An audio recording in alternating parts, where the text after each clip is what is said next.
Study IQ IAS। अब तैयारी हुई अफोर्डेबल। हल्दी घाटी का युद्ध।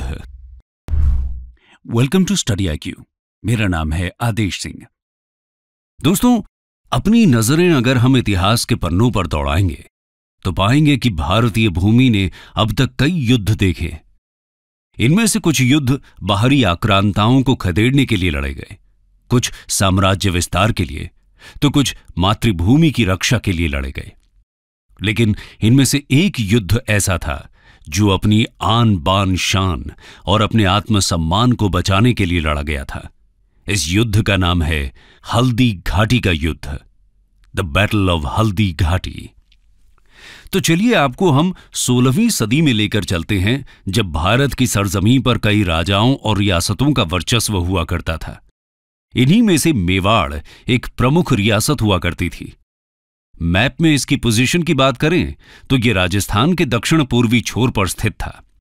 आज के भीलवाड़ा, चित्तौड़गढ़, प्रतापगढ़, राजसमंद, उदयपुर और झालावाड़ जैसे राजस्थान के जिले, मध्य प्रदेश के नीमच, मंदसौर और गुजरात के कुछ अंश मेवाड़ के हिस्से आते थे।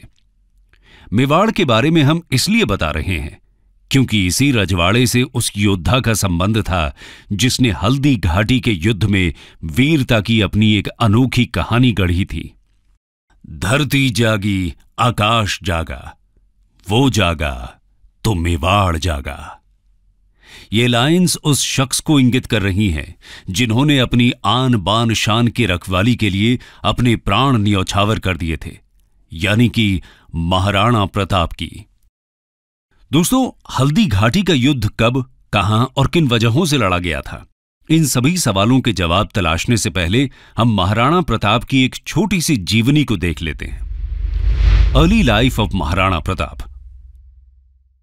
बात दरअसल 9 मई 1540 की है, जब मेवाड़ के राजा उदय सिंह और जयवंता बाई के घर कीका का जन्म हुआ था। कीका उदय सिंह का सबसे बड़ा बेटा था। अब आप यहां सोच रहे होंगे कि आखिर ये कीका कौन है, तो हम आपको बताते चलें कि महाराणा प्रताप को ही बचपन में कीका कहकर बुलाया जाता था। दरअसल महाराणा प्रताप का बचपन भील समुदाय के साथ बीता था। भील समुदाय के बच्चों के साथ ही वे खेले कूदे, बड़े हुए और युद्ध कला सीखी। भील समुदाय के लोग अपने पुत्र को कीका कहकर पुकारते थे, इसलिए भील महाराणा प्रताप को भी कीका नाम से ही बुलाते थे। तब दक्षिणी पश्चिमी मेवाड़ में यह शब्द बेहद चलन में था। स्थानीय भाषा में आज भी यह शब्द छोटे बच्चे का सूचक है। कीका धीरे धीरे बड़े होने लगे और बड़े होकर महाराणा प्रताप के रूप में जाने लगे। समय आया मेवाड़ की गद्दी संभालने का। राजा उदय सिंह ने अपनी प्रिय रानी धीर बाई के बेटे कुंवर जगमाल को अपना उत्तराधिकारी बनाया, लेकिन कई लोगों की असहमति के बाद प्रताप को गद्दी सौंपी गई। इस असहमति का कारण कौशल और पराक्रम को बताया गया। महाराणा प्रताप के कौशल को देखते हुए अधिकतर लोग जगमाल के बरबक्स उन्हें गद्दी के ज्यादा योग्य समझते थे। लिहाजा 28 फरवरी 1572 का वो दिन था जब 32 साल की आयु में महाराणा प्रताप का राज्याभिषेक हुआ। दोस्तों, ये वो दौर था जब भारत में मुगलिया प्रभाव बढ़ रहा था। तब सम्राट अकबर के हाथों में मुगल सल्तनत की बागडोर थी। अकबर ने तब तक देश के कई हिस्सों को अपने कब्जे में ले लिया था और जिन रियासतों और इलाकों को वो कब्जा नहीं पाए, उन्हें पाने के लिए उन्होंने एड़ी चोटी का जोर लगा दिया था। ऐसे में अब हमें मेवाड़ की तरफ बढ़ते मुगलिया कदमों के कारण और उसके प्रभाव को भी देख लेना चाहिए। तो आइए दोस्तों, बढ़ते हैं अगले पहलू की तरफ। मेवाड़ वर्सेस मुगल्स। मेवाड़ ही एक ऐसी रियासत थी जिसको अकबर अपने अधीन नहीं कर पाए थे। गौरतलब है कि चित्तौड़, बदनौर, शाहपुरा और रायला आदि जैसे मेवाड़ से सटे इलाके मुगलिया हाथों में जाने लगे थे। मेवाड़ को भी अपने कब्जे में लेने की अकबर की लालसा दिनों दिन बढ़ती ही जा रही थी। अब यहां मन में यह सवाल कौंधता है कि आखिर मेवाड़ में ऐसी क्या खासियत थी जिसकी वजह से अकबर किसी भी हाल में मेवाड़ को अपने हिस्से में शामिल करना चाहते थे। इसकी दो प्रमुख वजहें रहीं। पहली, अकबर की साम्राज्यवादी नीति। इसके तहत अकबर अपने साम्राज्य और सेना को मजबूत करने के लिए राजपूत राज्यों को मुगल नियंत्रण में लाना चाहते थे। इसके लिए अकबर ने कई हथकंडे अपनाए। कुछ राज्यों को संधि के जरिए अपने साम्राज्य में मिलाया, कुछ ने खुद ही अकबर की संप्रभुता स्वीकारी, तो कुछ राज्यों के साथ अकबर ने वैवाहिक संबंध बनाए। दूसरी वजह है अकबर के लिए मेवाड़ की रणनीतिक महत्ता। दरअसल दिल्ली और आगरा से गुजरात के बंदरगाहों तक और मालवा से दक्कन तक के लिए ट्रेड, कॉमर्स और मिलिट्री कैंपेन रूट्स मेवाड़ के रास्ते ही होकर गुजरते थे। ऐसे में अकबर का पूरा जोर था कि वो मेवाड़ को अपने हिस्से में ले आए ताकि व्यापार आदि में किसी भी तरह की रुकावट ना आए। अकबर युद्ध के जरिए मेवाड़ को अपना नहीं बनाना चाहते थे। वो चाहते थे कि शांति से, बिना किसी जोर जबरदस्ती के मेवाड़ उनकी संप्रभुता स्वीकार ले। इसके लिए अकबर ने कई दफा महाराणा प्रताप के पास संधि प्रस्ताव भेजे ताकि महाराणा प्रताप स्वेच्छा से अपनी अधीनता स्वीकार कर लें। 1572 से लेकर 1576 के बीच जलाल खां, मानसिंह, भगवान दास और टोडरमल के नेतृत्व में उन्होंने 4 शिष्टमंडल महाराणा प्रताप के पास भेजे।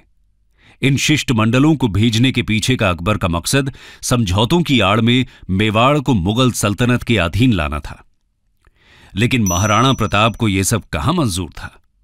वो अपनी आन बान शान यानी मेवाड़ को किसी भी कीमत पर खोना नहीं चाहते थे। फिर क्या था, वे अकबर के हर एक प्रयास पर पानी फेरते रहे। अकबर के साथ किसी भी संधि में रुचि नहीं दिखाई। लेकिन सीमावर्ती इलाकों के मुगल साम्राज्य में शामिल होने से मेवाड़ की आर्थिक और राजनीतिक स्थिति धीरे धीरे चरमराने लगी थी। महाराणा प्रताप से जुड़े कई लोग अकबर से जा मिले। सत्ता छिन जाने के विरोध में महाराणा प्रताप के भाई जगमाल भी अकबर के खेमे में चले गए। इन सब का फायदा उठाते हुए अकबर ने प्रताप के सामने 2 विकल्प छोड़े। पहला तो ये कि वो अकबर की अधीनता को स्वीकार कर लें और अपना जीवन खुशी खुशी बिताएं। दूसरा ये कि अपना स्वतंत्र अस्तित्व चुनें। दूसरे विकल्प को चुनने में कठिनाइयां अपार थीं, लेकिन महाराणा प्रताप को किसी की अधीनता किसी भी कीमत पर स्वीकार नहीं थी। लिहाजा उन्होंने दूसरे विकल्प संघर्ष को चुना और इन सब का परिणाम था हल्दी घाटी की लड़ाई। लिहाजा ऐसे में हमें यह देखना होगा कि आखिर ये युद्ध किस प्रकार लड़ा गया, मुगल और प्रताप की सेना की क्या कुछ स्थिति थी आदि आदि। तो आइए बढ़ते हैं हल्दी घाटी के युद्ध की तरफ। The beginning of battle. गौरतलब है कि अकबर के तमाम प्रयासों के बावजूद प्रताप ने अकबर की अधीनता को नहीं स्वीकारा। लिहाजा अकबर ने मेवाड़ पर आक्रमण के आदेश दे दिए थे। राजस्थान के राजसमंद जिले में एक कस्बाई गांव है खमनोर। इस गांव के पास एक मैदान में मुगल सेना का प्रताप के साथ युद्ध हुआ। यह युद्ध एक संकरे पहाड़ी दर्रे से खमनोर के मैदान में बनास नदी तक लड़ा गया था। खमनोर से बलीचा गांव तक 6 किलोमीटर में फैला यह रण क्षेत्र हल्दी घाटी के नाम से जाना पहचाना गया। आपको बता दें कि यहां की मिट्टी का रंग हल्दी के जैसा पीला होने की वजह से इस घाटी का नाम हल्दी घाटी पड़ा है।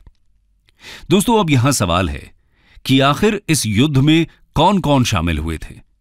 तो आइए इसके बारे में भी आपको थोड़ी जानकारी दे देते हैं। महाराणा प्रताप ने अपने घुड़सवार सैनिकों और भील समुदाय के धनुर्धरों को युद्ध के मैदान में उतारा था। इसमें प्रताप के हरावल का नेतृत्व अफगान के हकीम खां सूरी ने संभाला था। अब आप लोग यहां सोच रहे होंगे कि आखिर ये हरावल क्या होता है। तो आपको बताते चलें कि सेना के सबसे आगे वाले दस्ते अथवा टुकड़ी को हरावल कहा जाता है। वहीं मानसिंह कछवाहा मुगल सेना के हरावल का नेतृत्व कर रहे थे। महाराणा प्रताप की सेना में भील नेता राणा पूंजा भील के अलावा भामाशाह और उनके भाई ताराचंद, ग्वालियर के राजा रामशाह तोमर और उनके बेटे रामदास बदनौर, भीम सिंह डोडिया, झाला मान सिंह, झाला बीदा, बच्छावत और जयमल मेहता आदि जैसे योद्धा शामिल थे। वहीं जगन्नाथ कछवाहा, माधो सिंह कछवाहा, सैयद हाशिम, राणा प्रताप के भाई जगमाल, शक्ति सिंह और सगर, बहलोल खान आदि मुगल सेना में शामिल थे। बदायूंनी इस युद्ध में मुगल सेना की तरफ से लड़ रहे थे। आगे जाकर मुंतखब उत तवारीख में बदायूनी ने हल्दी घाटी के युद्ध का वर्णन किया था। इस युद्ध में हाथियों और घोड़ों को भी उतारा गया था। महाराणा प्रताप के प्रतापी घोड़े का नाम था चेतक।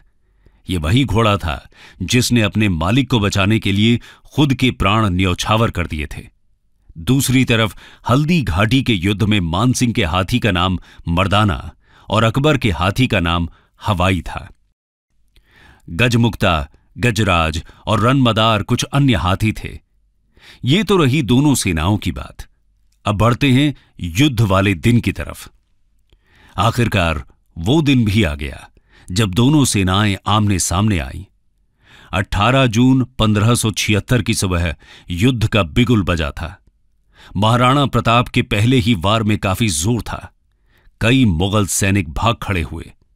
स्वयं बदायूनी भी मौका देखकर फरार हो गए। स्थिति को देखते हुए मुगलों की आरक्षित फौज के प्रभारी मेहत्तर खां ने यह अफवाह फैला दी कि बादशाह अकबर स्वयं शाही सेना लेकर युद्ध में आ रहे हैं। फिर क्या था, अकबर के सहयोग की बात सुनकर मुगल सेना में थोड़ी हिम्मत बंधी। इसके बाद दोनों सेनाएं बनास नदी के किनारे रक्तताल के मैदान में भिड़ी। इस युद्ध का भी वही नतीजा निकला। मुगल सेना फिर से बिखर गई। मानसिंह ने जैसे तैसे अपनी सेना को इकट्ठा किया। फिर दोनों सेनाएं हाथी युद्ध में भिड़ी। इसे हाथी युद्ध इसीलिए कहा गया क्योंकि इसमें हाथियों के दस्ते को भी युद्ध में उतारा गया था। मुगल सेना की तरफ से तीरों और गोलों की बौछार होने लगी। प्रताप के खेमे में निराशा छाने लगी। तब महाराणा ने अपने 2 हाथियों लूना और रामप्रसाद को युद्ध में उतारा। प्रताप की सेना में खांडेराव और चक्रवात जैसे हाथी भी थे। मुगल सेना की तरफ से गजमुक्ता, गजराज और रनमदार जैसे हाथी उतारे गए। दोनों खेमे के हाथियों में खूनी संघर्ष हुआ। महाराणा प्रताप की सेना के हाथी कमतर साबित हुए। लूना और रामप्रसाद को मुगल सेना ने अपने कब्जे में ले लिया। मानसिंह को मारकर युद्ध में वापसी करने की महाराणा प्रताप की आखिरी कोशिश भी नाकाम रही। महाराणा प्रताप अपने साथियों रामशाह, ताराचंद, राणा पूंजा, हकीम सूर के साथ दुश्मन के खेमे को चीरते हुए मानसिंह के हाथी तक पहुंचे। मानसिंह अपने हाथी मर्दाना पर बैठे थे, जबकि प्रताप अपने घोड़े चेतक पर। चेतक ने मानसिंह के हाथी पर अपना पैर रखा और प्रताप ने अपने भाले से मानसिंह पर वार किया, पर यह वार सफल नहीं हुआ। मानसिंह बच निकले, लेकिन इन सब में चेतक का एक पैर जख्मी हो गया था। अब महाराणा की हार तय नजर आने लगी थी। युद्ध में प्रताप के जीवन को संकट में देखकर प्रताप की सेना के एक योद्धा झाला बीदा ने प्रताप का मुकुट धारण कर युद्ध किया। यह खास मुकुट था। इसमें राजसी छतरी लगी हुई थी। इस मुकुट से महाराणा आसानी से पहचान में आ जाते थे। झाला बीदा के इस मुकुट को पहनने से मुगल सैनिक महाराणा की बजाय उन्हें निशाना बनाने लगे। महाराणा को समझा बुझाकर जंग के मैदान से दूर भेजा गया और बीदा प्रताप की जान बचाते बचाते हल्दी घाटी में वीर गति को प्राप्त हुए। आखिरकार राणा को मैदान छोड़कर जाना पड़ा। वो अपने जख्मी घोड़े के साथ पहाड़ी की तरफ निकल लिए, लेकिन ज्यादा दूर नहीं जा सके। चेतक जख्मी हो चुका था। अपने मालिक को सुरक्षित जगह पर पहुंचाकर चेतक ने अपने प्राण त्याग दिए। बलीचा नामक जगह पर महाराणा प्रताप ने अपने इस प्यारे घोड़े का अंतिम संस्कार किया और उसे श्रद्धांजलि दी। बलीचा में आज भी चेतक की समाधि बनी हुई है। लेकिन यहां अभी भी यह सवाल बना हुआ है कि आखिर इस युद्ध का परिणाम क्या था। तो आइए आपको ले चलते हैं हल्दी घाटी के युद्ध के परिणाम की तरफ। Who was the winner? गौरतलब है कि हल्दी घाटी के युद्ध का कोई परिणाम नहीं निकल पाया था। इसकी वजह यह थी कि अकबर महाराणा प्रताप को जिंदा अथवा मुर्दा पकड़ने में कामयाब नहीं हो पाए थे। हालांकि उन्होंने मेवाड़ के कई हिस्सों पर अपना कब्जा कर लिया था। गोगुंदा का किला, जो महाराणा प्रताप का बेस हुआ करता था, उस पर भी मुगल सेना ने कब्जा कर लिया था। लेकिन इस कहानी का यहीं पर अंत नहीं होता। इस युद्ध के बाद महाराणा प्रताप अरावली की पहाड़ियों में चले जाते हैं और वहीं से अपने मिशन को अंजाम देने लगे थे। ये वही समय था जिसने एक काफी फेमस प्रसंग को जन्म दिया कि महाराणा ने जंगल में घास की रोटियां खाई थी। गोरिल्ला अथवा छापामार युद्ध के जरिए प्रताप ने धीरे धीरे अपने साम्राज्य को फिर से हासिल करने की दिशा में काम किया। देखते ही देखते उन्होंने चित्तौड़ और मंडलगढ़ को छोड़कर कुंभलगढ़, गोगुंदा और उदयपुर जैसे शेष हिस्सों पर फिर से अधिकार कर लिया। महाराणा प्रताप के इस नए साम्राज्य की राजधानी चावंड बनी। ये तो रही पूरी बात हल्दी घाटी की लड़ाई के परिणाम की। अब जानते हैं कि इसके बाद महाराणा प्रताप का क्या हुआ। दोस्तों, कहावत है कि उम्र की रफ्तार कभी लौटती नहीं और समय की रफ्तार कभी थमती नहीं।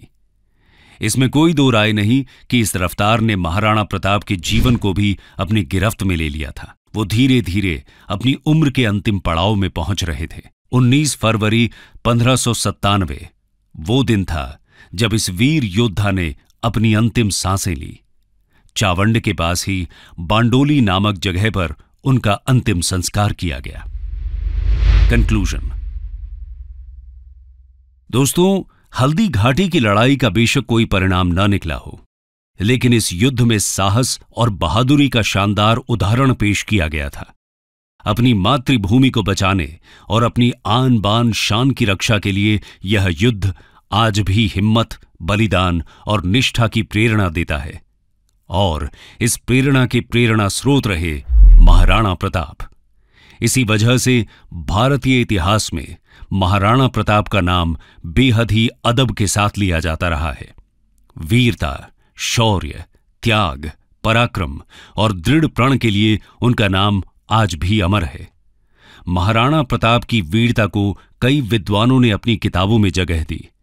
कर्नल टॉड लिखते हैं कि अरावली में ऐसी कोई घाटी नहीं जो प्रताप के वीर कार्यों से अछूती रही हो। कर्नल टॉड ने अपनी किताब में हल्दी घाटी को मेवाड़ की धर्मपल्ली बताया। स्वयं अकबर भी प्रताप की वीरता का बखान करने से अछूते नहीं रहे थे। अकबर का कहना था कि भारत में जब भी कभी अकबर और महाराणा प्रताप का नाम लिया जाएगा तो महाराणा प्रताप का नाम मेरे से पहले पूरे अदब के साथ लिया जाएगा। स्टडी IQ IAS अब तैयारी हुई अफोर्डेबल।